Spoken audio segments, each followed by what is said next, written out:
Saya bersilaturahim ke rumah jamaah di Jalan Karyawan, Pekanbaru. Lalu kemudian dia kasih saya selebaran kertas. Coba Ustadz baca, bagus ini kata dia. Saya baca.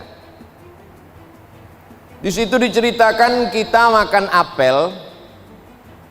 Apel Pak Ustadz, terserahlah mau apel mau apel. Apel itu tidak berulat.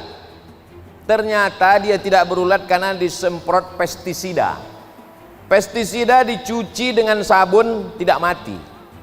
Ketika pestisida masuk ke dalam badan kita, semua yang tidak bisa diolah oleh badan, maka dia akan menggumpal menjadi cancer. Tulisannya C-A-N-C-E-R. Orang barat menyebutnya cancer. Orang kita menyebutnya kanker. Sama seperti sampah plastik yang tidak bisa diolah oleh tanah, maka dia jadi sampah, menumpuk, itulah dia menjadi kanker. Lalu kemudian ketika kita makan berlebih dari kebutuhan tubuh, kalori yang kita perlukan misalnya 2000, tiba-tiba kita makan 2500, menumpuk dia. Maka bagaimana cara menghilangkannya? Di selebaran itu kata dia, orang barat menemukan satu teori namanya fasting terapi. Terapi fasting, cara menghancurkan sampah dalam tubuh dan kelebihan kolesterol, minyak dan lain sebagainya. Caranya adalah dengan tidak makan selama 8 hari dalam sebulan dan 1 bulan dalam setahun. Yang punya teori itu bukan orang Islam, dari Amerika. Ketika membaca itu saya langsung berkata, subhanallah, masya Allah, 8 hari tak boleh makan dalam sebulan. Senin, Kamis, Senin, Kamis, Senin, Kamis, Senin, Kamis.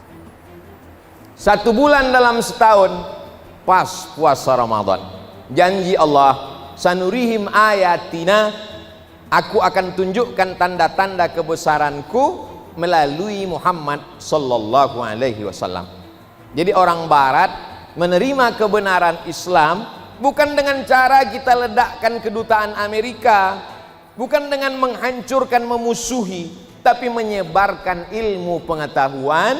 Ternyata yang dibawa oleh Nabi 14 abad yang lalu sekarang dilaksanakan orang. Ketika saya lulus CPNS, maka mesti mengurus surat medical check up dari Rumah Sakit Arifin Ahmad. Apa kata orang rumah sakit? Ustadz besok medical check up, datang kemari, jangan sarapan pagi, jangan minum teh, jangan makan lontong sayur katupek gulai paku, karena Ustadz mau cek darah, darah Ustadz mesti bersih. Lalu saya katakan, apa hubungannya dengan makanan? Kalau Ustadz makan, darah Ustadz tidak bersih. Oh, ternyata mau membersihkan tubuh darah adalah dengan menahan makan. Orang barat menyebutnya fasting terapi, Islam menyebutnya siam, kita menyebutnya puasa. Poin pertama yang ingin saya sampaikan, ganti puasa yang lalu. Adapun bapak-bapak yang tak punya utang, puasa sunat saja karena manfaatnya luar biasa.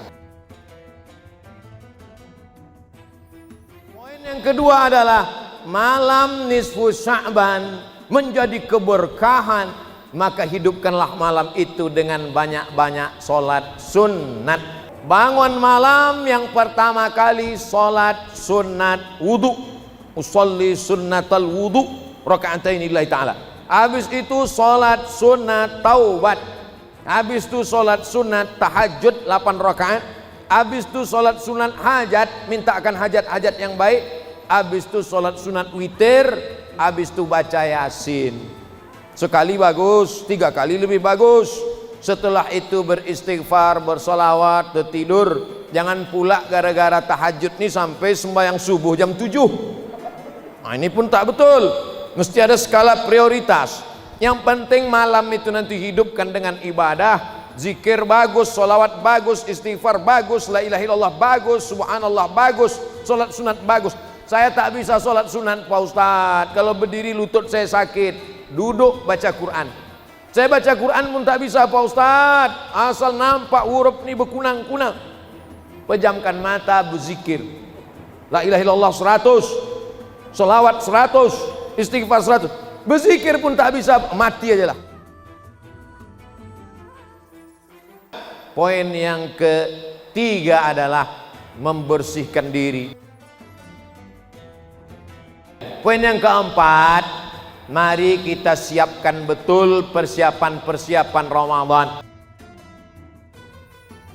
Yang terakhir, poin yang kelima, mari kita saling mendoakan supaya kita tetap menjaga integritas. Kita ini selalu mendapatkan bisikan-bisikan. Lalu dengan puasa kita sedang self control diri sendiri. Kalau takut dikontrol atasan akan keluar kota. Takut dikontrol CCTV, kabelnya digigit tikus. Maka kontrol yang paling hebat adalah kontrol Tuhan, Allah Subhanahu wa Ta'ala. Maka ketika kita sedang haus-hausnya jam 2 siang, masuk ke toilet musola PN Pengadilan Negeri Pelalawan, tutup pintu, kunci, tidak akan ada yang tahu kalau kita minum. Jangankan satu teguk, satu bak itu kita minum, tak ada yang tahu. Masukkan kepala ke dalam, telan agak setengah bak, pas mau keluar keringkan bibir, merengkan kepala. Udah itu agak-agak lemas sedikit, panas betul hari ini ya. Tak ada yang tahu. Tapi hati kecil kita berkata bahwa kau sedang berdusta, kau sedang bohong. Makanya orang kalau sedang puasa, kalau ada orang yang nelpon dia ngajak cerita, gimana kabarnya si Anu gini, jangan cerita aib orang lain. Saya sedang puasa, nanti habis maghrib kita lanjutkan. Ini yang jadi masalah. Integritas kita hanya sampai azan maghrib. Integritas kita hanya di Ramadan. Kita mau integritas berkekalan, itu yang disebut dengan istiqomah.